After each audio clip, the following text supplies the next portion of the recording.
Big boss मराठीच्या यंदाच्या ट्रॉफीवर सूरज चव्हाणने आपलं नाव कोरलं।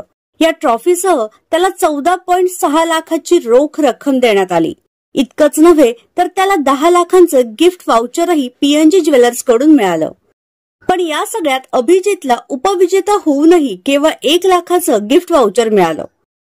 मात्र सूरज बिग बॉस जिंकला असला तरीही अभिजितने या सीझनमध्ये सूरजपेक्षा जास्त पैसे कमावले असल्याची माहिती सध्या समोर आली आहे।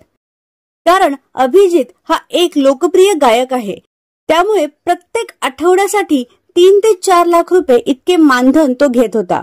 म्हणजेच त्याने शेवटच्या आठवड्यापर्यंत अंदाजे 35 लाख रुपयांची कमाई केली। पण सूरजला मात्र प्रत्येक आठवड्यासाठी 25,000 रुपये देण्यात येत होते। त्यामुळे शेवटच्या आठवड्यामध्ये ही रक्कम केवळ 2,50,000 इतकीच होते। या तुलनेत बक्षिसाच्या रकमेसह सूरज घरातून जवळपास 26 ते 27 लाख रुपये घेऊन बाहेर पडला। एकंदरीतच अभिजितचे मानधन हे सूरजच्या मानधनापेक्षा जास्त असल्याने त्याला बिग बॉस कडून सूरजपेक्षा जास्त रक्कम मिळाली आहे।